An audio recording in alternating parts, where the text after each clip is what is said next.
ላይ አስቀምጡልን። ሩት እንወድሻለን፣ ያው ከጎንሻለን። እኛም እንግዲህ ይሄን ነው የምንለው። ላይክ ሰብስክራይብ ማድረጋችሁን እንዳትረሱ እና ደግሞ ፈረንጅ አስቃኛለች ጋይምሮ ውስጥ አልጠፋም። የነሱ ቪዲዮ ሳስብ ፈረንጅ ያላት ነገር አይምሮ ውስጥ ትመጣለችና ሰላም የውርዲ ቤተሰቦች እንዴት ናችሁ? ደህና ናችሁ አላችሁ? አለን እግዚአብሔር ይመስገን እኛ ደህና ነን። ይሄው እንግዲህ ዛሬም ተመልሰን መተናል። ሰላም በያችሁ። ሰላም የኛ ውድ ቤተሰቦች እንዴት ናችሁ? ደህና ናችሁ? ሁሌ ተናግሬ አልሰማም አሉ። የኛ በሉ የውርዲ አትበሉ። ምን መጣው አንድ ላይ ግን ሁሌ የሚሉት የውርዲ ቤተሰቦች ነው የሚሉትና ግን እኔ ለማስተካከል እጥራለሁንም። እንደምናችሁ ደህና ናችሁ ወይ የኛ ቤተሰቦች? አለን እግዚአብሔር ይመስገን እኛ በጣም ደህና ነን። እንግዲህ ዛሬ መተንላችኋል። ያው ዛሬም የመጣ ነው ትንሽ የራሳችንን ሀሳብና አስተያየት ወደ እናንተ ለማቅረብ ነው። እናንተም እስከዛ ይሄን ቤት ሰብስክራይብ ያደረጋችሁ፣ ላይክ ያደረጋችሁ፣ ሼር ያደረጋችሁ አበረታቱን። በጣም ነው የምንወዳችሁ። አዎ ቀዝቀዟላ ጠፋችሁ የምር?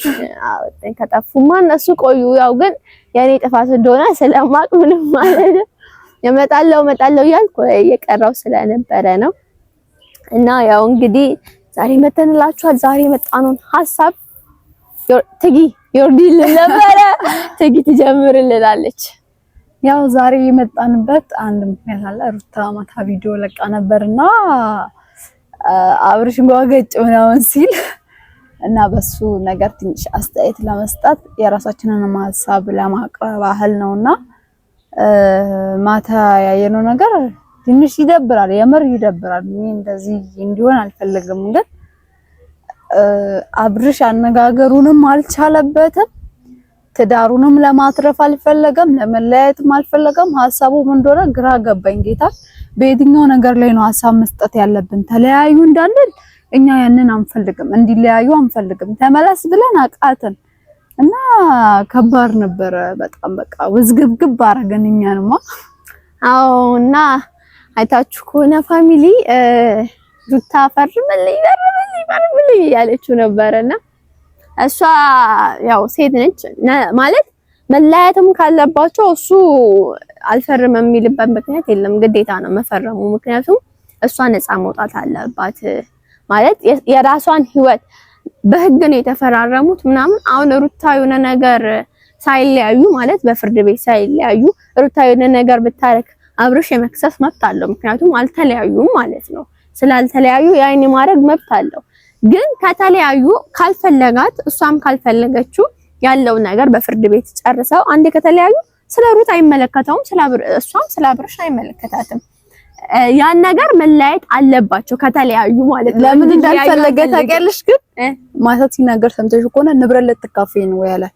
ኖርማል ይሄ ነገር ነው ያስፈራው። በነገራችሁ ላይ ሩታ መብቷን የመካፈል እሱ ወሳጅ ነው አለ በአፍ ነው እንጂ ተግባር አላየም። የመካፈል መብት አይ እንለያይ ያለችው ሮጦ ንብረት ጋር ነበር መሄድ የነበረበት። ይሄን ነገር ያኔ እንትን ማየት አለበት፣ መመለስ አለበት። ትዳሩን ከፈለገ እዛው ይቅርታ ጠይቋት። እውነት ከልቡ ግን ትዳሩን ለማትረፍ ፍላጎት ቢኖረው ኖሮ እዛው ለምኗት ያን ነገር ማስተካከል ይችል ነበረ። ከልጁ ጋርም ከመለያዝ ጸብ ከመፈለግም ሌላውን ሰው አምጪ ከማለት ይልቅ ቀንቷል። ከልጁ ጋር መያዝ ስትል ትዛለኝ ማለት ነው። አዎ ገበታለ ሲፈረንጅ ያምሬን ነው። እዛም ሄጄት እናደጂ ነበር ምናምን አይባልም። እንደዚህ ኖርማሊ እንደ አባወራ እንደ ወንድ ነው መሆን ያለበት። ወንድ ልጅ አርማይታቸው እሩት መተው እችላለሁ ምናምን ሲል ማለት ትቼሻለሁ ነው ያላት እንጂ ትቼሻለሁ አሳረ ኢየሱስም ያምር አየተውቹ ምሩት ነው ሲጀመርም። አይ እሱ እንኳን ቢታዋት እንደ ወንድ ልጅ ቆፍጠን ነው ማለት አለበት። ትቼሻለሁ እኔ እዛ ስለልኩ ቀንተሽ ነው ምናምን። እሱ እኮ ማሰብ ያለበት ለልጁ ነው። አሁን ለትዳሩም ለልጁ እኔ እሷን ቦም ማለት ነው ልጁን ሰጥቼ እኔ ፈታል ነበር። አረ ኮብልስቶን ይበላል እንዴ አይደለም አንቺ እሺ እንደዛ። እኔ ግን አላርክ ልጄን እንዴ አይ ነገረ ስራውን ስታይ እንጂ አሁን እሱ ነገረ ስራው እሷ እንዳለችው ወደ ህግ መሄድ ስላልፈለገች እንጂ ብትሄድ በጣም ኢጎር ነው የሚገባው። አብርሽ የምሬ ነው የምልሽ ጌታ እንዲህ አይደረግም። አሁን ይሄ ልጅ ይሄን ቪዲዮ ሲያይ ለወደፊት ሲያድግ ልጃቸው ይሄን ተሳዘነኝ በጣም የምር ያሳዝናል። እና ለሱም ወደፊት ሲባል በውስጥ ብጨርሱ ብዬ አስባለሁ አንዳንዴ ማለት ነው። አንዴ ወጥቷል ግን ነገሩ ግን ደግሞ ወደፊት አሁን ልጁ ምን ይሰማዋል? ያው አንድ ላይ ካልሆናችሁ ጥሩ አይደለም። አይ ተለያይተው ቢለያዩም አንድ ነገር ነው። ኖርማሊ እንደዚህ አይነት ነገሮች ባይፈጠሩ ግን እሱ እኮ ሁለት ሀሳብ ሆነ። መለያየትም ፈልጓል፣ አለመለያየትም ፈልጓል። ይሄ ደግሞ አይሆንም። ሁለት ወዶ ይቻላል እንዴ? አይቻልም። አንዱ ይወላወለ ነው። አዎ ይሄ መወላወል ይቅርብ። አብርሽ የምር ይደብራል በጣም ሲጀመር። አንተ ወጣት ልጅ አይደለህ እንዴ? እውነት በጣም ያስጠላል። የምሬ ነው። የተናደድኩ ነው እና ቤተሰቦች ያው የኔ ሀሳብ ሩታ በርቺ ነው የምለው። አልዋሻችሁም፣ ሩታ በርቺ። ያው ሁሉ ነገር ከተፈጠረ እንዳለችው ህሊናዋ ራሱ አይፈቅድላትም ማለት የሁሉ ነገር አርጓል። ድጋሚ ከሱ ጋር በነፃነት ራሱ መሆን አትችልም ሩት። በቃ ማለት አብርሽ መብቷ ነው። ንብረትም እስካለች ሚስት ነች አይደለ? መካፈል እስካለባችሁ እኩል ተካፍላችሁ የመለያየት መብት አላት ማለት ነው። ተካፍላክ የመለያየት መብት አላት ሩታ። በርቺ እንላለን። አብርሽ ደግሞ ማለት ነው እግዚአብሔርን ብትመለስ አሪፍ ነው ማለት ተመለስ እንላለን፣ ግን አንተ የምትሆን ነገር አይደለም። የምሬ ነው። ብዙ ጊዜ ብዙ ሰው እንዴት ተመለስ እየተባለ በዙሪያ አንድ ነገር እኮ አሁን ለምሳሌ የሆነ ነገር ልክ ካልሆንክ ያን ነገር አሁን አንተ ልክ ነኝ ብለህ ልታስብ ትችላለህ፣ ግን ያ ነገር ስህተት ከሆነ ብዙ ሰው አንድ አይነት አስተያየት ሲሰጥ ያን አስተያየት መተግበር አለብን። ምክንያቱም አንተ ስህተት ነህ ማለት ነው። ከአንድ ሀሳብ የብዙሃኑ ሀሳብ ይበልጣል ይባላል አይደል? አይደለም? እንደዛ ነገር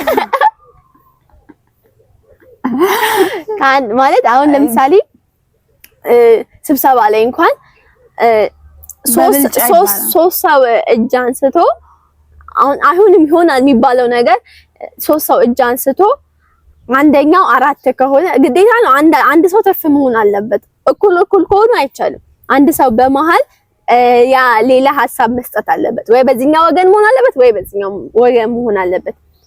ብዙ ሰው የመከረክ ነው ከቤተሰብ ጀምሮ በዙሪያ አቅራቢያ ካሉ ሰዎች ጀምሮ በጣም ብዙ ሰው የመከረ ነው።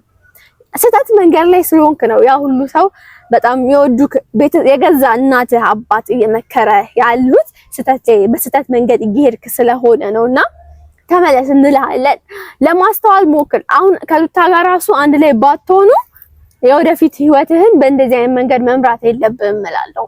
ማለት ከሌላ ሰው ጋር እንኳን ብትሆን ቀጣይ ኑሮህን በእንደዚህ አይነት ነገር ከሆነ የምትቀጥለው ጥሩ አይደለም። አንተ ለወደፊት ህይወት የለክም። የወደፊት ህይወት የለም። ወላዋይ ሆነ ነው የምትቀረው። የምር አሽቃባጭ መሀል ላይ ደግሞ ሩትን የመሰለ ሰው የት ነው የምታገኘው? ልንገርህ ማለት በቃ ጸባይ ብትል መልክ ብትል በቃ ትግስት የምትወደድ ሰው ነች። የምር ሩት ልቧ ንጹህ ነው። አዎ። እና ያው ምንም እኛ ያለን ሀሳብ እንደኛ ይሄ ነው። እናንተም ሀሳባችሁን ኮሜንት ላይ አስቀምጡልን። ሩት እንወድሻለን። ያው ከጎንሽ አለን። እኛም እንግዲህ ይሄን ነው የምንለው። ላይክ ሰብስክራይብ ማድረጋችሁን እንዳትረሱ። እና ደግሞ ፈረንጅ አስቃኛለች ጋይምሮ ውስጥ አልጠፋም። የነሱ ቪዲዮ ሳስብ ፈረንጅ ያላት ነገር አይምሮ ውስጥ ትመጣለች። እና ግን ዛሬ ነው ያየሁት እሱ ፈረንጅ አረ የማታ ቪዲዮ ላይ አረ አታውቂም? አላውቀውም። የጥንት የጠዋቱ ነው። አይ ቆይቷል። እና እንወዳቸዋለን። ፈረንጁ አብረሃቱን ሩትን አበረታታት እንላለን። ገባተለ እንጂ አውቀው ነው ደግሞ እውነት እንደሚመስላችሁ አውቀው ነው እንደዛ ያለው። እንወዳቸዋለን። መልካም ቆይታ። ቻው